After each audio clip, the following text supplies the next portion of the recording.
Today is the 12th March 1998.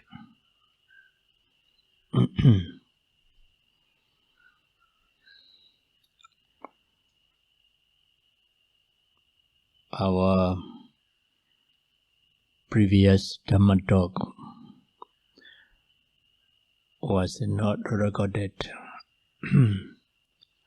on the tape. So I think to have a continuity of Dhamma, we should talk about the same topic little bit.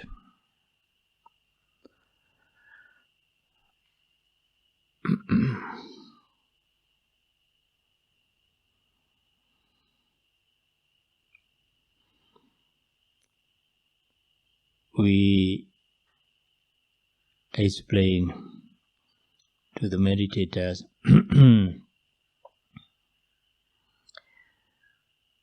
the 5 mental faculties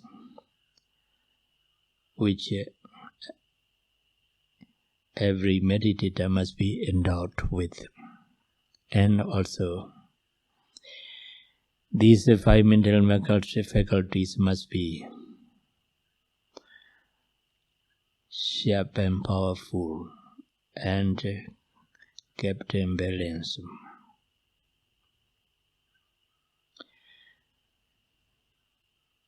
Visuddhimagga, the manual of a Buddhist meditation,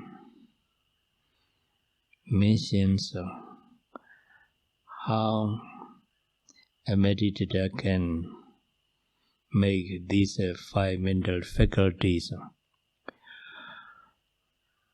stronger, sharper, and more powerful. It mentions 9 ways of sharpening these 5 mental faculties.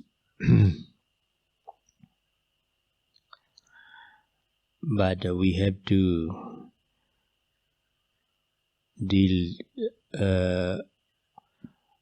we have no time to deal with these 9 ways today, because we have to repeat some aspects of these 5 mental faculties. As you know, 5 mental faculties are Saddha, Sati, Viriya, Saddha, Viriya, Sati, Samadhi, Panya.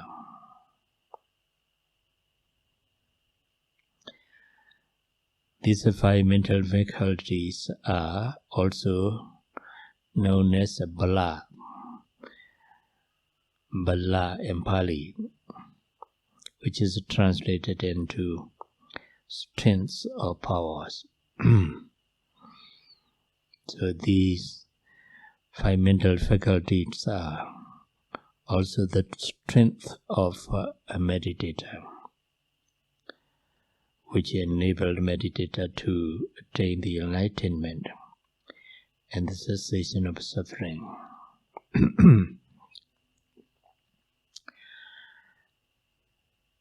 Saddha, confidence or faith through right understanding of Dhamma. Viriya, strenuous effort. Sati, continuous and constant mindfulness. Samadhi, deep concentration. And Panya, insight, enlightenment, or wisdom, or understanding.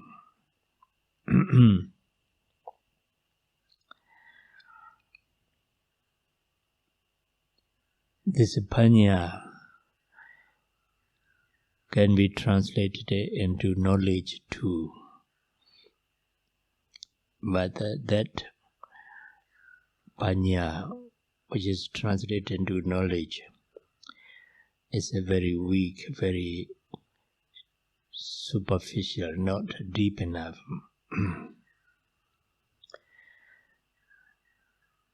When Panya refers to insight and enlightenment, it's a profound, deep, because this kind of a Panya, insight or enlightenment, can be attained through personal experience and meditation. By learning or by theoretical knowledge, one cannot attain this kind of a Panya, insight or enlightenment.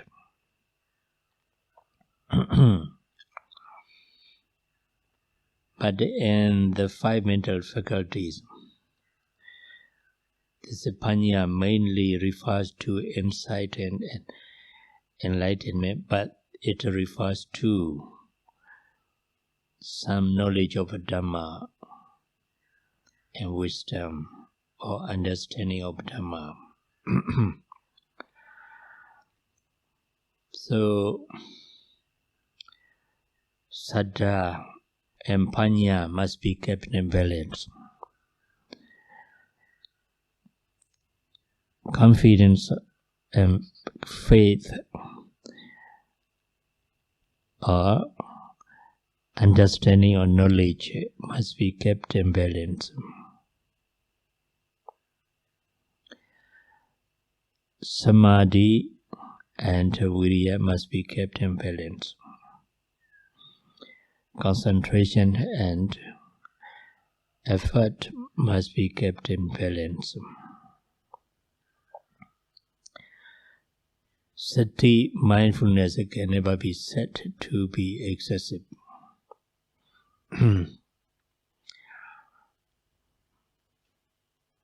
So when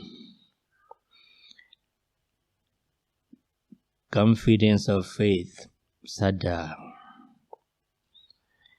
is stronger than Panya, knowledge or understanding,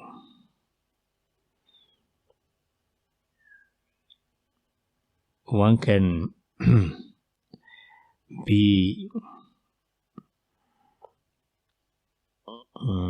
one can easily believe, and whatever one was told about, or any idea or doctrine, or in any person.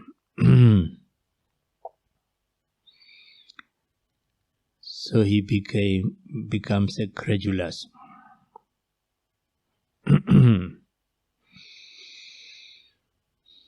If he is a credulous, he tends to believe in any idea or system or doctrine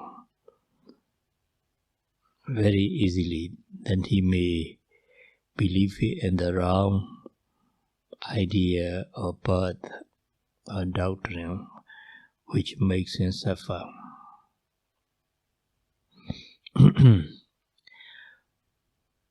But in meditation, when meditator experiences some unusual thing, meditator experience. Suppose he comes to differentiate between the noted mind and the object, the rising and falling movement.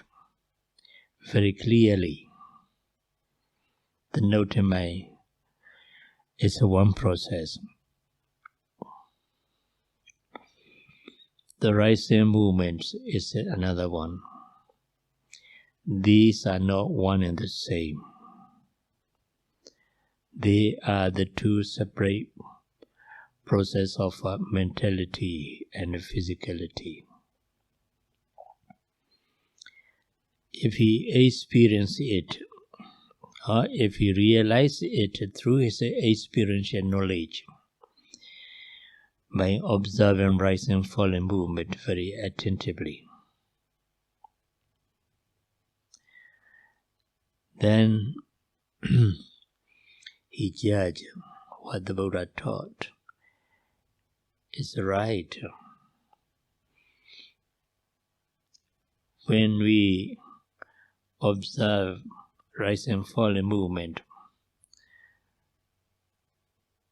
then the observing mind, the noting mind, is one thing.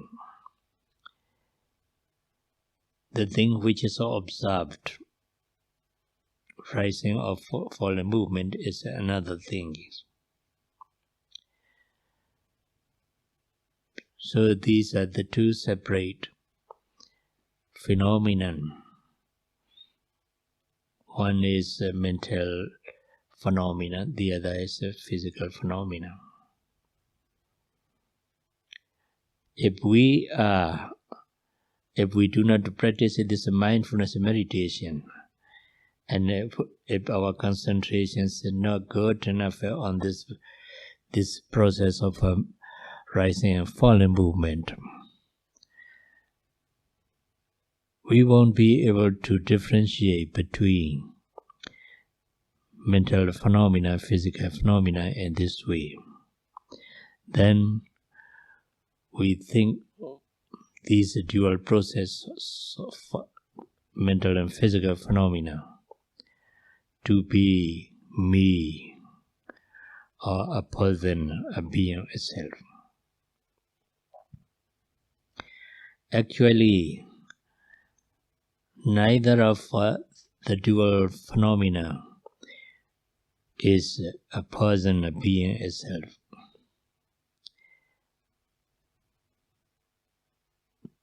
The mental state, the noting mind, is the mental process. It's neither a person nor a being, not itself. And physical phenomena, rising movements and falling movements, are also not a person, not a being, not itself. It's actually is the process of material phenomena, physical phenomena. Because he comes to differentiate between the object and the subject as the two separate processes of mentality and physicality. He is very much pleased with it. He is happy with his experience and with his realization. Then he thinks about the Buddha's enlightenment and the Buddha's compassion for his disciple to realize such a thing. In this way, he thinks is very much grateful to the Buddha who teaches us this right path which leads us to realization of the true nature of mental and physical phenomena.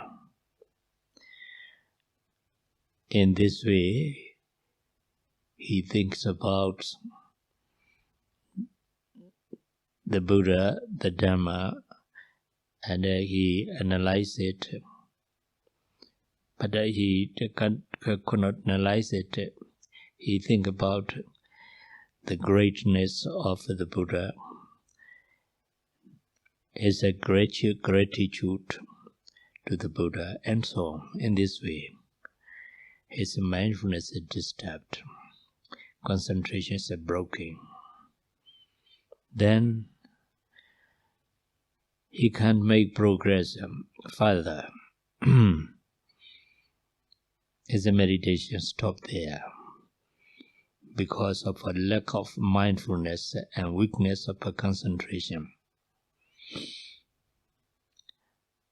That is the disadvantage of saddha, confidence and faith, which is stronger than the knowledge or understanding.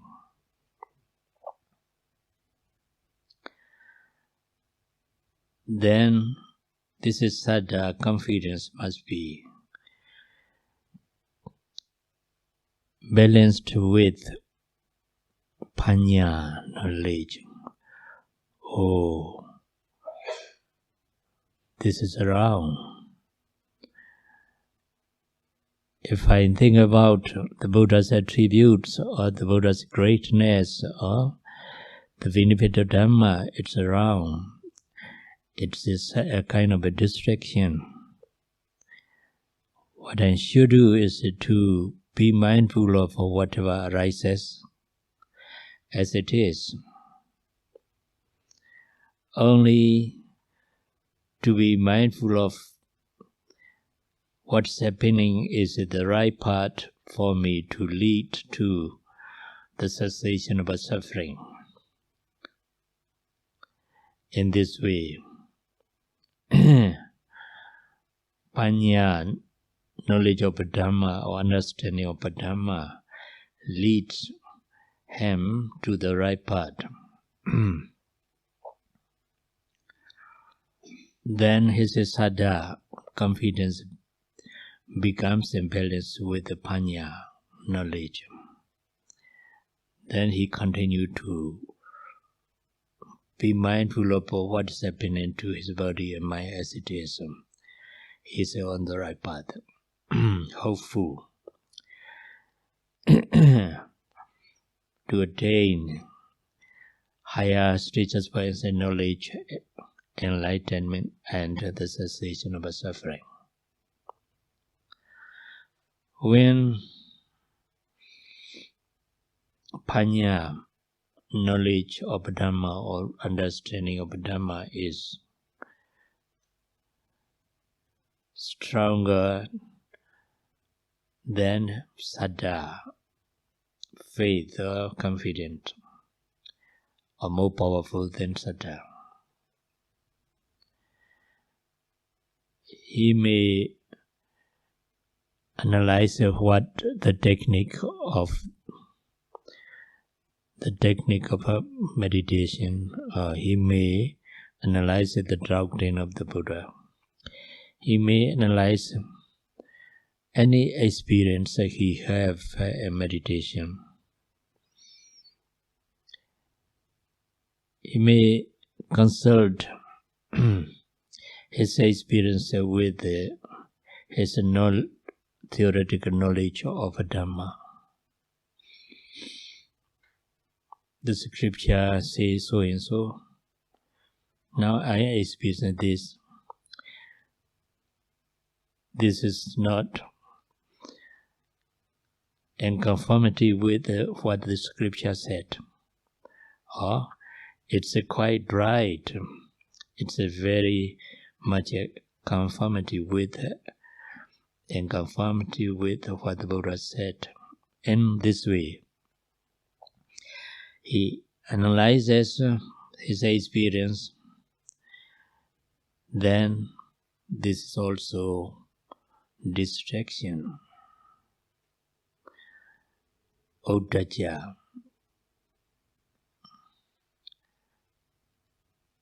Is a mindfulness broken. Concentration is broken. Because of his analytical knowledge and conceptualization of experience. Then he can't make progress in his meditation. Then what he should do is he should keep in his mind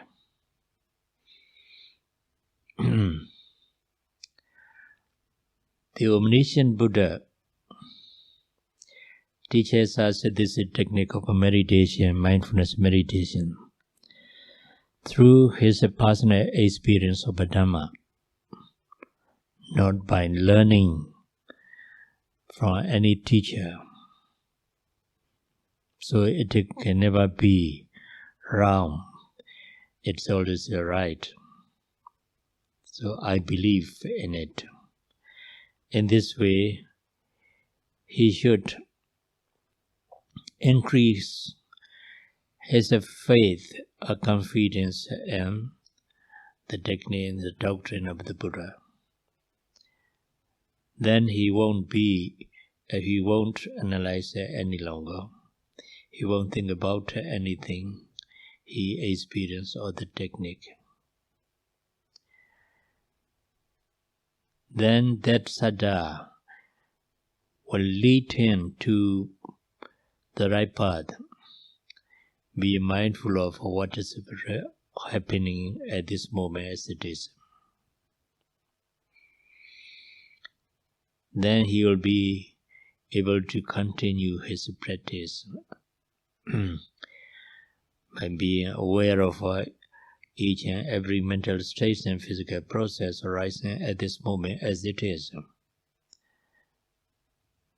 Then he can attain higher stages by insight knowledge and enlightenment and the cessation of suffering. In this way, panya, knowledge or understanding, should be balanced with saddha. In the same way, when a meditator is greedy or ambitious to attain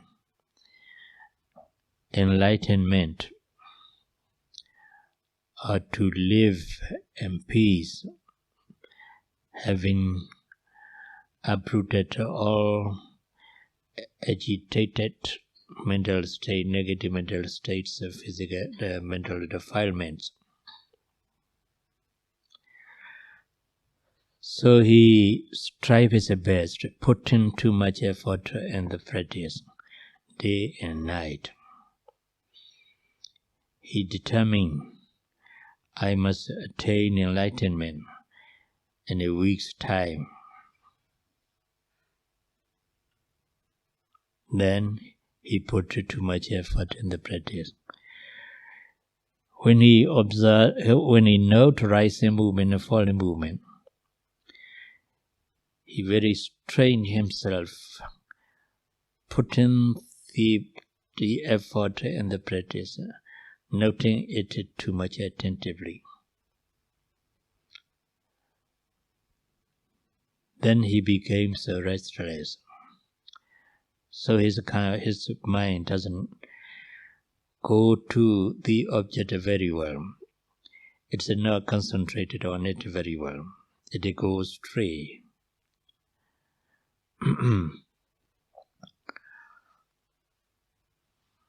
Then, the more the mind is distracted,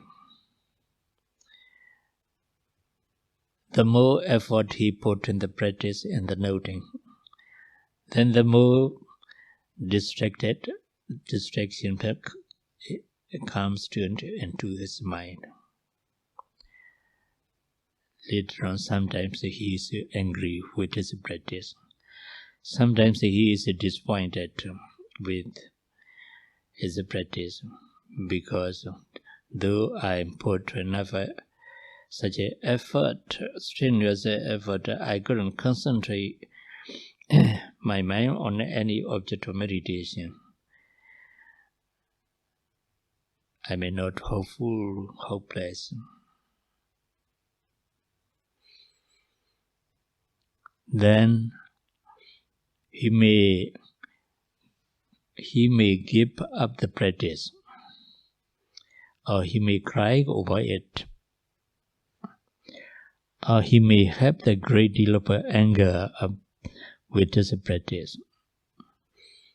These are the disadvantage of too much effort.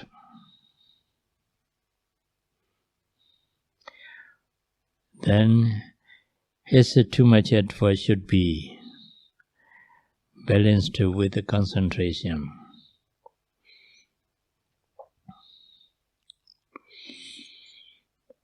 He should do either meditation or recollections of Buddha's attribute, Buddha Nosati Bhavana.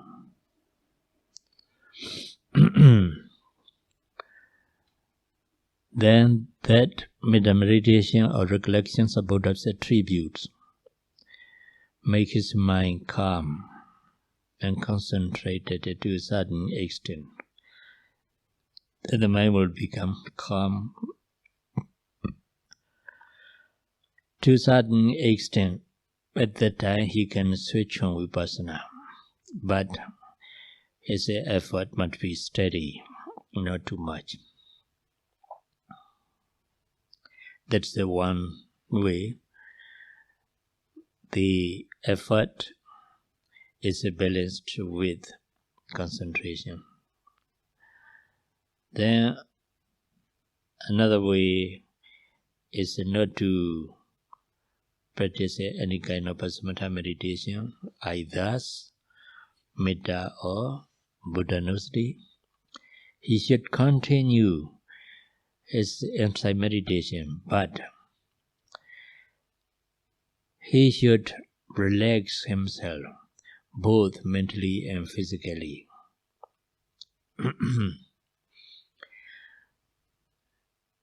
Sometimes he may take rest for some times, say about 10 minutes or 15 minutes or 30 minutes, calming his mind.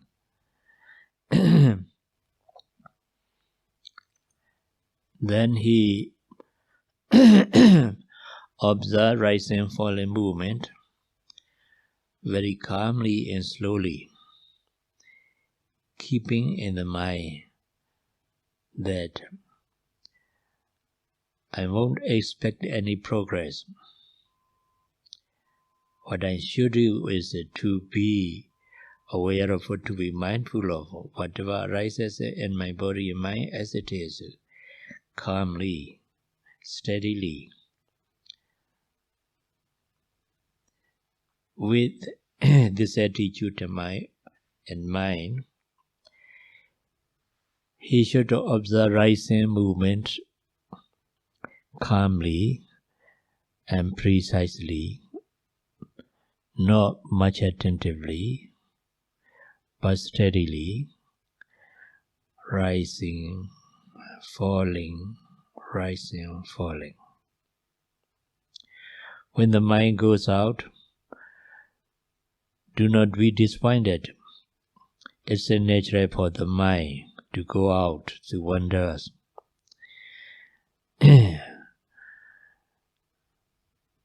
There's no mind which does not wander or does not think about something else. If we have mind, we have a wandering, thinking, distraction. It's a natural. With this in his mind, then observe the wandering mind, wandering. Do not follow until the end of the wandering mind. About 5 or 6 times noting, then bring the mind back to the primary object steadily and calmly, rising, falling, rising, falling. In the walking too, he should not note many objects. He should note left, right, or lifting, dropping, very precisely and calmly. Or lifting, pushing, dropping. 3 noting is enough. Not more than that. Observe the lifting very precisely, perceiving actual movement of a lifting, then pushing forward, observing precisely and closely with relaxation, both mentally and physically. Perceiving actual movement of a pushing forward, then dropping, being aware of actual movement of the dropping. In this way, with the calmness and relaxation, without any expectation in the progress, observing each movement, lifting, pushing, dropping, or lifting, dropping 2 times, to noting. Then gradually his mind will be calm and concentrate to a certain extent on the object of meditation.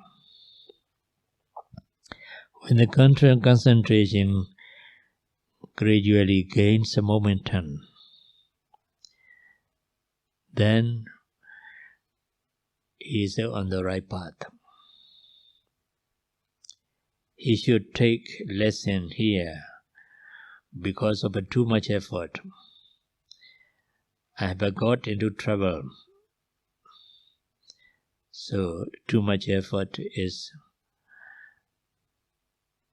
not beneficial for me in this meditation. Steady effort and some degree of a concentration and constant mindfulness will help me to attain the higher stages of insight and so on. In this way, too much effort can be checked and can be kept in balance with concentration. If concentration is stronger than effort, the concentration tends to change into sloth and torpor, sleepiness. Because when meditator can observe any mental states or physical process very easily and very well, his mind becomes concentrated and more deeply. Concentration becomes deeper. Then he put some effort. Concentration becomes deepening.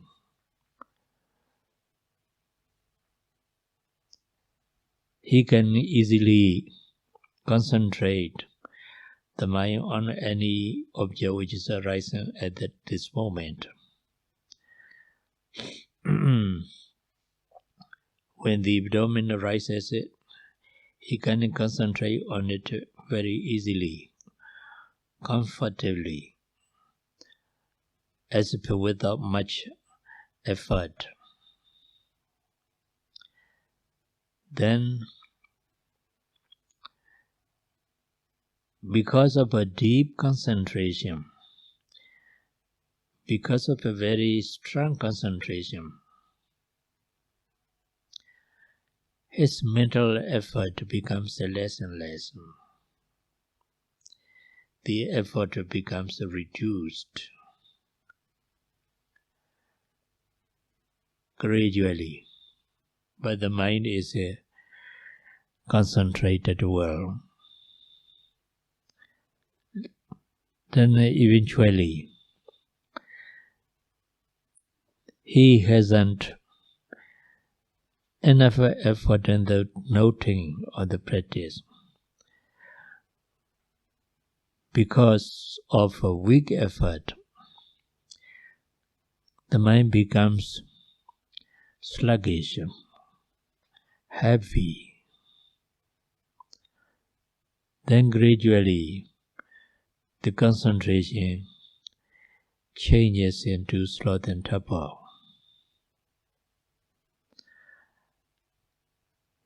Then meditator feel nodding, imitating the chameleon. I don't know if my pronunciation is correct.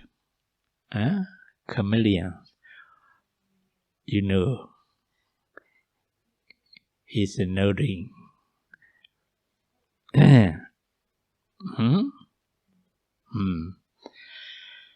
Why? Because concentration is stronger, the effort is weak. So the mind becomes sluggish and heavy, then it changes into sleepiness, drowsiness, sloth and torpor. At that time, what should you do with this situation of a meditation?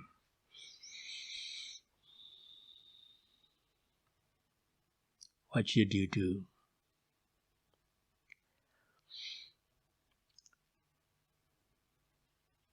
Yes, you should enjoy drowsiness.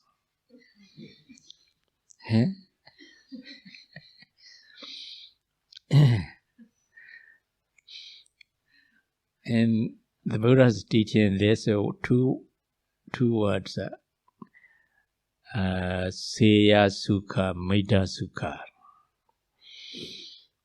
Seya Sukha, Medha Sukha. There's when a person wake up in the morning, but he doesn't want to get up. So he doesn't open his eyes. Then he rolls through this side and that side.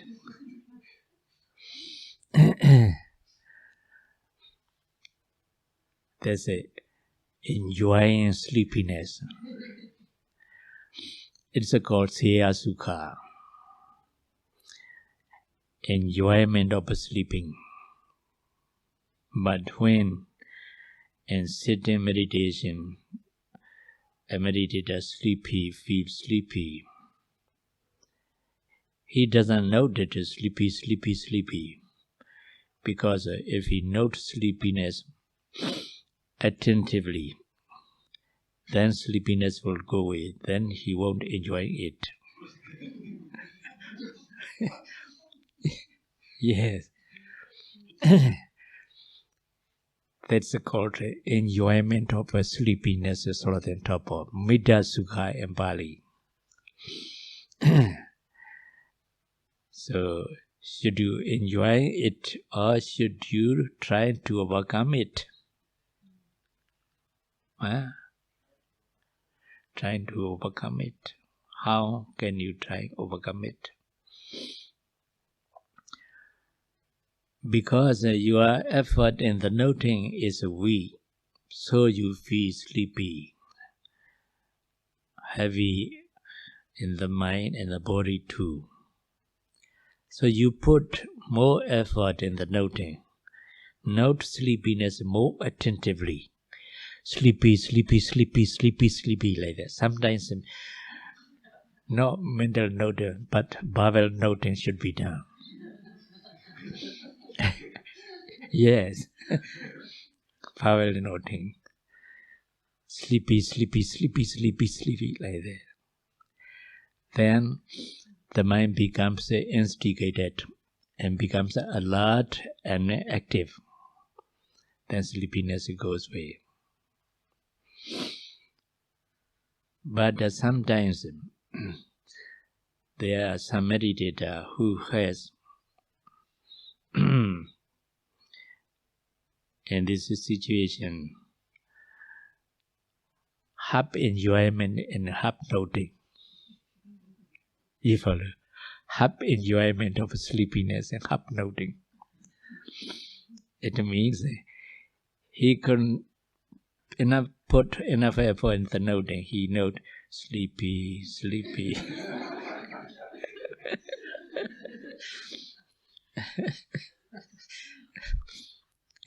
Can he overcome sleepiness? Can't. Yes. Put strenuous effort in the noting, and note more attentively, energetically. Sleepy, sleepy, sleepy, sleepy, drowsy, drowsy, drowsy, drowsy, drowsy. Then sleepiness will go away. If it doesn't work, then you should open the eyes. With the eye open, you should note drowsy, drowsy, sleepy, sleepy, sleepy. Then you will be able to overcome their state of sluggishness. Not only you, but also the Venerable Moggallana, the second rank disciple of the Buddha. When she was about to attain enlightenment, after he listened to the Buddha's discourse, he attained the first stage of enlightenment, Sotapatimagga, stream entry. But for the higher 3 stages of enlightenment, he had to practice meditation. He practiced it near a village named Kanlawalaputta. He wanted to sit. He went to his seat under a tree and sat down and practiced mindfulness. In a short time, he feels sleepy and drowsy. He observed it. He couldn't overcome it, because this drowsiness, sleepiness, is produced by tiredness. It can be easily overcome. But the Buddha, living in his monastery in Veluvana, knew the situation of a Venerable Moggallana's meditation. So he came to the Venerable Moggallana and sat on a seat prepared for him. In the time of the Buddha, every monk has to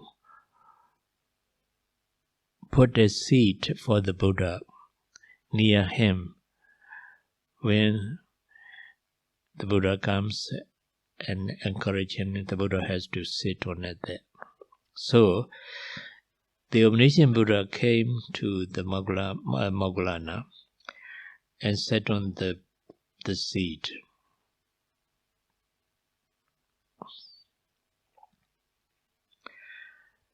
The Venerable Moggallana seems to be not wake up. He seems to continue to be drowsy, sleepy in front of the Buddha, because he was very much tired. Then the Buddha said, Moggallana, are you feel sleepy? Are you sleepy? Only at that moment the Venerable Moggallana becomes awake. and then sleepiness go. Sleepiness gone. But the Buddha taught the Moggallana the 7 ways of overcoming sleepiness. That discourse is known as Pachalaya Mana Sutta. Pachalaya Mana Sutta.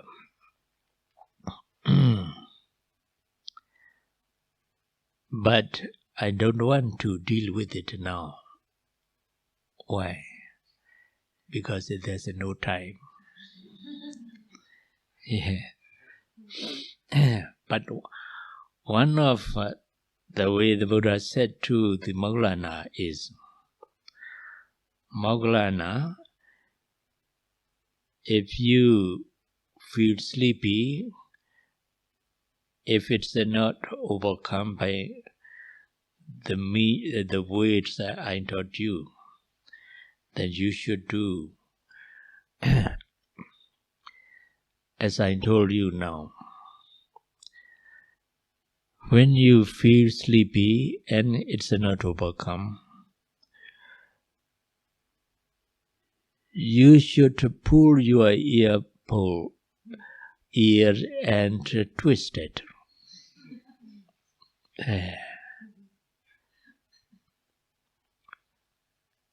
Very good method. Huh? Yes, you should try. Pull your ear and twist it by both hands.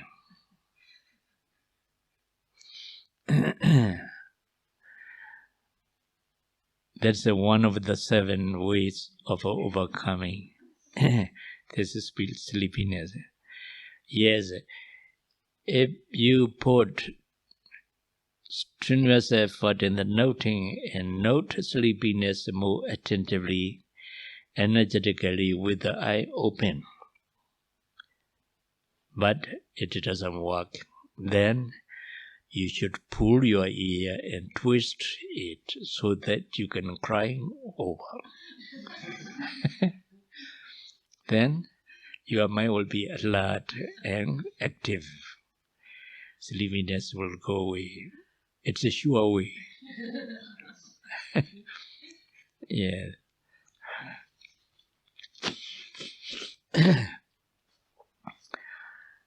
And sleepiness, which is produced by lack of effort and stronger concentration, can be overcome by walking meditation too. So you get up, do not continue to sit, get up and walk. You should do brisk walking, walking strongly and quickly, but observing the movement of the body. Walking, that's all. Not left and right, not lifting, pushing, dropping. Walking.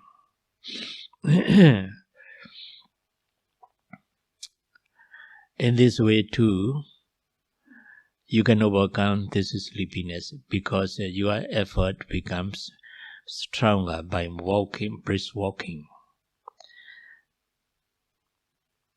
Sleepiness go away. About 6 or 7 years ago, when I conducted meditation retreat in Thailand, the 2 Dutch ladies, nuns, the Buddhist nuns, joined a retreat. The younger one, about 35 years old. In the early morning, every morning she felt sleepy. She couldn't sit very well, she couldn't walk very well. Even walking, she felt sleepy, drowsy. Sometimes she goes astray because of her sleepiness. I taught her many ways to overcome this sleepiness. That it didn't work. So I told her, yes, you should walk backward to overcome this sleepiness. She did. She did backward. Walking area is also very good, very large. She did walking backward.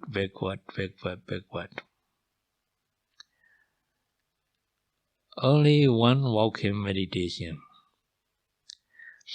overcome her sleepiness.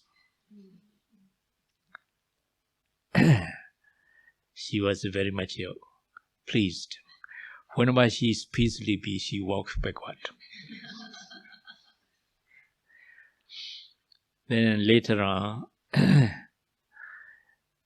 nun came to my meditation center in Rangoon and continued her practice. About 2 years. Then again went home back to Netherlands. And then about after 3 months, then I came to continue her practice at meditation center. Another 1 year and so on. She was very much successful. So the point is, when you feel sleepy or drowsy, it comes from either concentration or any other source. What you should do is to put more effort in the noting and note every object, especially sleepiness, more attentively and energetically. Then it will go away. If it doesn't go away, with the eye open you note it, then it will go away. If it doesn't go away, what you should do is to pull your ear and twist. Then if it doesn't work, you get up and walk backward.